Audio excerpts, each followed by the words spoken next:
Before we get into this instalment of this month in UK Funfairs, I'm sure that for most of us in the UK as well as around the world, the past 24 hours has been very difficult coming to terms with the loss of Her Majesty Queen Elizabeth II.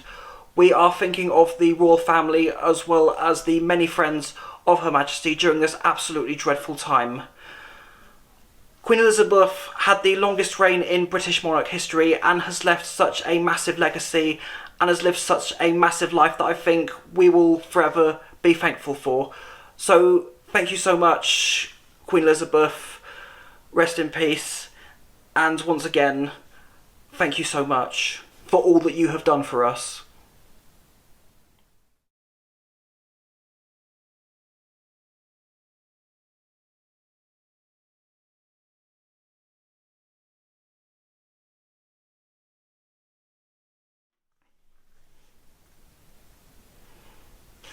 Okay, so that was just done completely unscripted, so I didn't quite know what it was that I was going to say for that, and I didn't have time to think about what it was that I was going to say because of how suddenly everything has been happening, and because of the fact that how much has been going on in my life at the moment. So, with that being said, let's see what's been happening this month in UK Funfairs.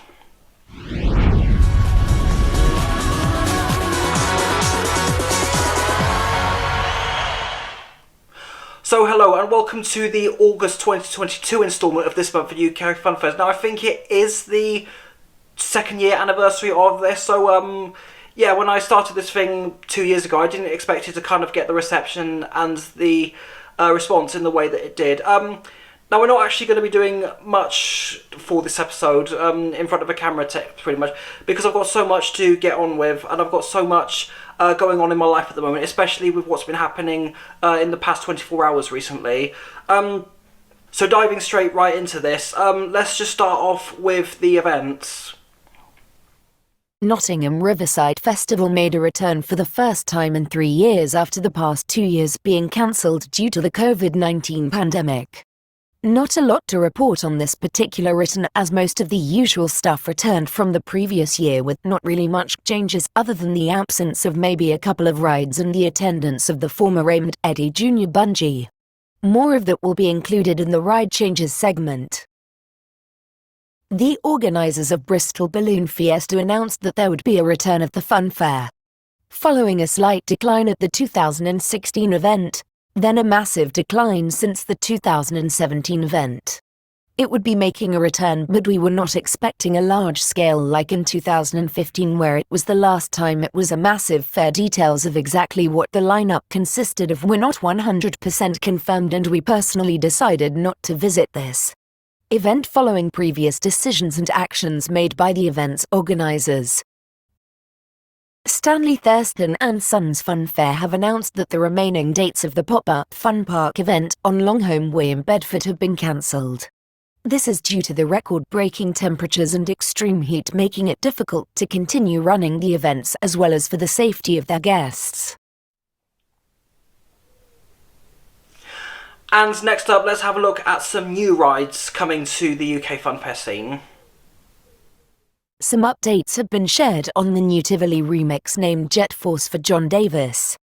They did share quite a few bits on there, so there's only a select few we can show, but we're loving the look of what is the latest four-arm machine for the UK since Reeves Void. The Rider movie making its debut at Colchester in Essex. Observation Wheel UK Limited have announced that they will be getting a brand new 80-metre giant wheel. The manufacturer of the ride has not been named yet, but it will be one of the biggest in the UK and it will arrive in the spring of 2023. Joe William White has finally picked up his brand new fast-track Dodgems track from Colmax Plus in the Czech Republic. Currently it is not confirmed what cars Joe will be getting for this track, and it has not been confirmed where Joe will first be taking it. After being in the finalising touches stage for quite a while, David Rowland Jr. has finally picked up his King Sizzler from PWS Rides shortly after David Jr. and Little David went to pick up the ride from the farm in Windsor. Immediately headed straight to Exeter Arena where it would make its debut. Unfortunately, we could not see this machine make its first outing due to circumstances beyond our control. but we do hope to see it in person later this year. And speaking of the Rowlands, they've shared some big exciting news. And that news is that David Rowland Jr.'s son David John Rowland has purchased a KMG inversion called No Limit from Lunds Tivoli in Norway. This means there are now once again 2 inversions in the UK following the export of Dominator to France in 2016.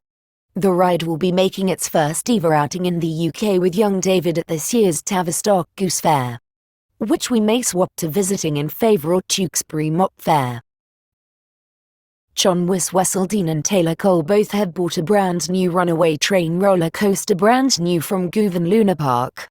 It's thought that this year's Great Dorset Steam Fair was the ride's first ever outing after being made in March earlier this year, but we do not have official confirmation number.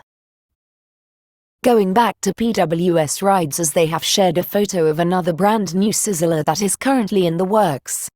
The owner of this machine currently has not been named or confirmed, but we are really liking the use of the primary colours previously used on the Mark II generation machines. And finally, we don't have as much as usual to report on this, but let's just have a look at what's been happening in terms of ride changes on the UK funfair scene. Irving Gamble has sold his Big Apple Pinfree Caterpillar coaster to Bailey Mackay. The coaster made its first outing with the new owner in the town of Renfrew, which is 6 miles west near Glasgow. We were supposed to include this in the July 2022 episode, but somehow we missed this. After nearly 32 years of ownership, Thomas Benson has sold his Sam Ward Roundup named Meat Or to Joseph Crick. Another Roundup to be sold was Paul Hedges Jr.'s Trubets machine named Meteorite that was sold to TJ Bell. We haven't received confirmation when or if both of these Roundups have made their debuts with their new owners. Raymond Eddy Jr. has sold his Technical Park ejection seat named after Dr. Lee Harris. The new owner first opened with the ride at Nottingham Riverside Festival at the beginning of the month, then would go on to open it at the return of Great Dorset Steam Fair just before the month ended, and with all that, back to the studio. And that's it for the August 2022 instalment of This Month in UK Funfairs. So I'm just going to very quickly wrap this up because of a lot that's happening at the moment. It's very hectic right now. But thank you so much for watching, and until next time, see you later.